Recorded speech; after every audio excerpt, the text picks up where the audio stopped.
Hello everyone, this is Nikhil and welcome back to our channel Nikhil's Learning World. Hope you are doing well and doing practicing on our previous sessions. And in the previous session we learned the loops and ranges in Kotlin, right? Hope you are understand on that. And now today's we have to learn arrays in Kotlin. Before start, friends, if you like this video, please share with your friends and please also click on the bell notification and please subscribe this channel. Okay, so let's get started. So what is array? Array is a collection of elements stored in a fixed size container, right, where each element is accessed using by the index. In Kotlin, arrays stores multiple values on the same type in a single variable, right? You got the point. Arrays is a collection of elements stored in a fixed size container. Means what? For example, if you want to store a similar type of data, for example, it may be a string, it may be a integer value or any other data types value. Okay, so that similar type of elements we have to collect in a container. Okay, for example, a number of strings we have to collect, or a number of integers we have to collect, 1 2 3 4 5 like that. So at that time we need to store with the arrays in Kotlin, right? For example, val number equal to array of 10 20 30 40. So what is number here? Okay, what is a numbers here? It is an array and each value has an index. So index start from 0 in the array, right? So at the 0th index stored value of 10, at the first index value of 20 will be stored, and at the second index value of 30 will be stored, and at the third index 40 will be stored, right? So at the array start from 0 means size minus 1 and last element will be size minus 1, that is a 3. So total 4 values is here, right? So how can create an array in Kotlin? By using the arrayOf element function, predefined function arrayOf, right? For example, value fruits equal to array of apple, mangoes, bananas. Kotlin automatically detects the data type. We don't need to define the data types here, right? Now in the previous example we stored integer value, right? So means that the data type of integer array can detect, okay, Kotlin can detect automatically that the data types have integer values. But now in this example data type is string values, right? So automatically detects data types is string types value. And second method is using the arrayOf, that type we can define. Okay, it will be automatically detect, not an issue. But if you want to define the data type, you can mention by using the arrayOf type. For example, val numbers equal to array of integer 1 2 3 4. Okay, so explicitly defining the type here. So next is array constructor. Okay, so we can define the array constructor by using the size of that constructor, right? Create an array of size 5 with all values 0. Understand? So 5 of array size and all the values have 0. Similarly, you can see here value square equal to array of 5 and I define I into I. Means what? The array of 5 elements start from 0, 0 into 0, 0, 1 into 1, 1, next index 2. Okay, so 2 into 2, 4, third index 3 into 3 9 and 4, finally 4 into 4, that is 16 will be there. So next is accessing array elements. So how can access the array elements in Kotlin, right? So elements are accessed using the index value, okay, and keep in mind index always start from 0 in the array. So here is an example. Sorry, value numbers equal to arrayOf, right, 10 20 and 30. So how can access the elements? Okay, I want to access the 10 20 and 30, right? So in println we have our array name, array's name. What is array name is here? Numbers. So index is 0. What happened? What will print the value? First 10, because our array start from 0 index, right? So at the 0 index 10 is here, so it will be print 10 in the output window, right? So next is number of 1. 1 is what? Index. At the first index 20 will be there, so print what? 20. Similar way we can access third element by using the index 2, right? So in this way we can access the elements in arrays. Can we modify the array? Yes, we can modify the array in elements. You can update the values using the index, okay? Each and every you can access, you can modify, you can read, you can write, always with the index value, right, in arrays. Okay, so in this example, number equal to array of 10 20 30, number first index equal to 50. So what happened here? At the first index 20, it will be updated with the 50. Okay, you can see here by using the print numbers index first, 50 will be in the output. Okay, so next is array size. Use dot size property. So what happened? Dot size, it will be return the size of that array. Okay, now we can see here the array size by using measure.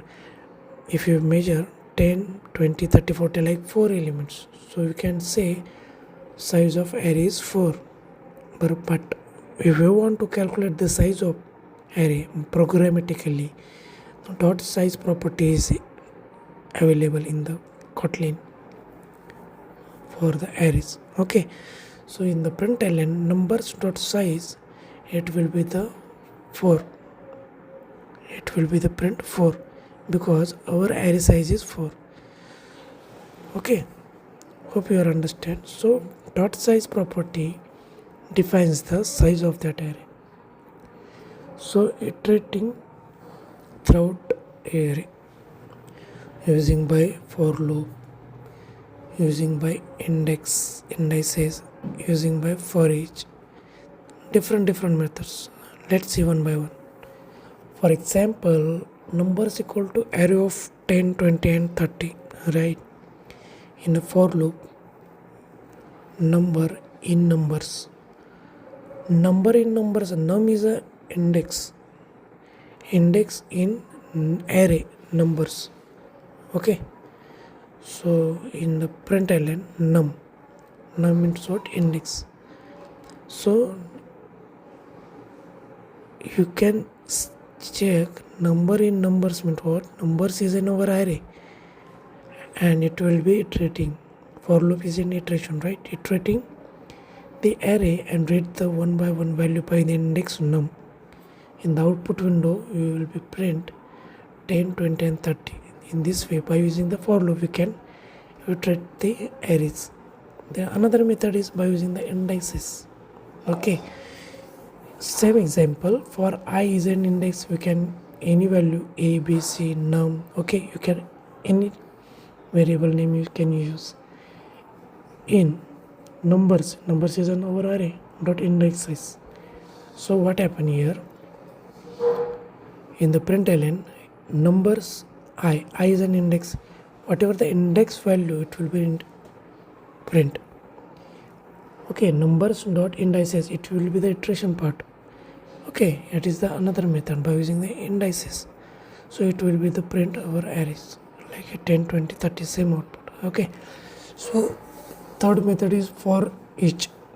By using the for each, it is very simple code. You can see here numbers as usual. This is our array name dot for each. Just this line will be iterate the whole our array.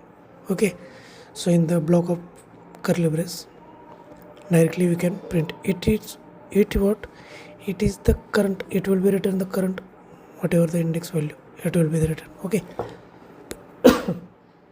so in this way we can iterate the arrays. So next is array with index. So for example, index value in numbers with index equal to dollar index value index. Okay, value dollar value. Okay, so whatever the index it will be print, whatever the value it will be the print.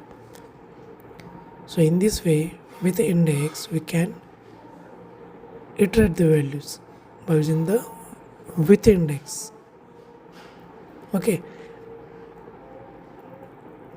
it's similar to the key and values. Okay, if you remember in a JSON type of values, JSON will be stored in a key and value format, right? So in the similar way we can define index and values for iterating each index and each value. Okay, it's like if you're accessing the JSON array or JSON object, key and values pair in the right format. Okay, so in the similar way we can calculate or iterating the values by using the array with index. Very simple, right? So primitive types array. Next topic. The Kotlin provides specialized array for the primitive types for a better performance. Okay, whatever the types, what types we understand, right? We define, you can integer values, double values, float values, character values and boolean values. Okay, so in array we can define integer array, double array, float array, character array and a boolean array. This type of array we can define, right? For example, value numbers equal to integer array of 1 2 3 4 5, like that. So Kotlin is automatically detected according to your mentioned data type, right? Mention whatever you have mentioned the data, accordingly it will be defined. You can calculate what you have defined the data types, right?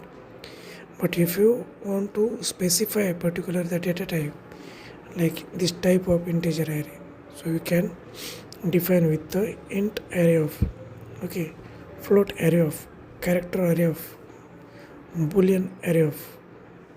Okay, so in that way we can define the primitive types of array, right?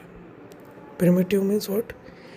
Integer, double, float, character, boolean. These are the what? Primitive types. Okay, so multidimensional array. Next is multidimensional array. The word defines multi means multiple and dimensions means dimensions. Okay, so multidimensional array means what? Array inside array, nested array. Okay, if you have a practice on C programming, we did the programming matrix, right? Rows and columns. Okay, array. Okay, so in this example you can see matrix equal to array of 1 2 3, array of 4 5 6. This is a matrix. And how can we calculate the accessing of these arrays? By using the matrix with the first row and column, right? For example, println matrix 1 and 2 means what? First index of row and second index of column. That will be the print the values. Here is in 6. Okay, in this way we can calculate the or iterate the multidimensional array. Okay, so array functions Okay, what are the array functions? These are the predefined functions, right? Some common operations, like we want to calculate the length of array, so we can use the size of. Okay, if you want to sort the element, we can use the sort predefined function. If you want to reverse the array, we can use a reverse function. And you want to print the array, you can content to string. These predefined functions you can use. For example, well, numbers equal to array of 5314. This is our array, integer type, right? The numbers dot sort, what happened? It will be the sort. Okay, numbers dot content to string, so it will be the sort, and it will be the content to string, means what, 1 3 4 5, accordingly it will be the print. So you can see a difference between array and list. So size in array, that is fixed, but in list dynamic. We will see in the next upcoming sessions in detail list map. Okay, so here we just go through, compare with the list our array today's session. Okay, so mutability, mutable, and it can be mutable or immutable. Usage low level, and it's more common in Kotlin list. So when we use this array, whenever we have a fixed size of element, and if your performance is important, because array is first, okay, because it's fixed size. Working with primitive data types, you want to special demand on our requirement, like primitive data types. So at that time we can use that array. Interoperation with the Java APIs. Usually in Kotlin we prefer list over the array, right? So these are the topics, friends, and we hope you understand all that. So this is all about our today's session, and hope you are understand on that. If you have any queries, you can comment me on the session. And if you enjoy this video, don't forget to like, share and subscribe to channel. So see you in the next episode.